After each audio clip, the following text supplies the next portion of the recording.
Selection test for graduate teacher यानी STGT 2022 के लिए चयन परीक्षा देने वाले छात्र शिक्षा मंत्री से मिलने पहुंचे। छात्रों ने शिक्षा मंत्री के घर के सामने धरना दिया। बाद में पुलिस उन्हें गिरफ्तार कर AD नगर थाने ले गए। STGT शिक्षक छात्रों ने मीडिया को बताया कि कुछ महीने पहले राज्य के उप मुख्यमंत्री से मुलाकात के बाद उन्होंने उन्हें आश्वासन दिया था, लेकिन आज जब वे मिलने आए तो जाना कि उनकी नियुक्ति नहीं होगी।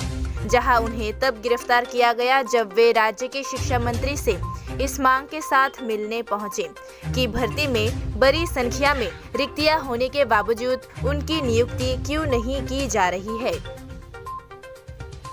পোস্ট খালি আছে এখন করে 6000 পোস্ট নিতে পারে তাহলে এখন কেন দিত না তাহলে তো পয়সা নিতে পারে তারপরে কেন জানেন নতুন নোটিফিকেশন আমরা তো বেশি কাজ করছি না তাহলে কেন কথা দিয়ে কথা রাখলে গেলে তাহলে সব মন্ত্রীরা রাজি না এখন তো টাইমই রাজি তাই নিয়ে কথা তারপর কেন আমরা লোক দেখা করে না আজকে কি কারণে এলেন? আজকে কি কারণে এলেন? আজকে কি কারণে এলেন? আজকে আমরা আইছি আজকে আমরা তাহলে দেখা করতে আইছি যে তাই নিয়ে আমরা ব্যাপারে কি ভাববো নিকোকে এখন নিকোটা এই কথা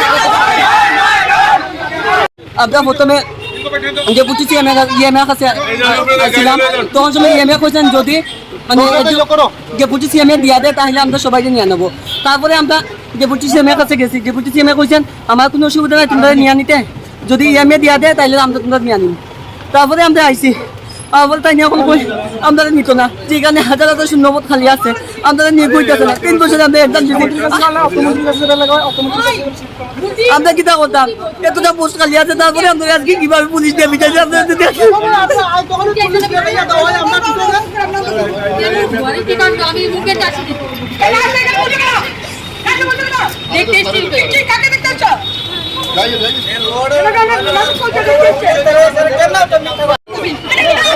আমরা যারা STGT কোয়ালিফাইড ক্যান্ডিডেট ছিল তারা দেখা করার জন্য আমাদের CM স্যারের সাথে দেখা করার জন্য এসেছিল। আমরা পুলিশের যে SSR ওনার সাথে আমরা কথা বলেছি, আমরা 5 মিনিটের জন্য সময় চাইছিলাম, উনি দেননি।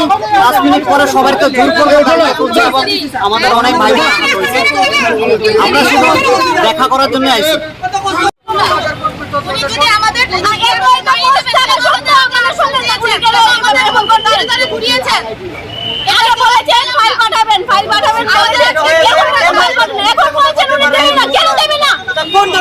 আমরা কষ্ট করে পরীক্ষা দিয়েছি, পরীক্ষা দিয়ে পাস করেছি, কেন আমাদেরকে দেবে না? এত শূন্যপদ থাকা সত্ত্বেও আমাদের কেন দেবে না?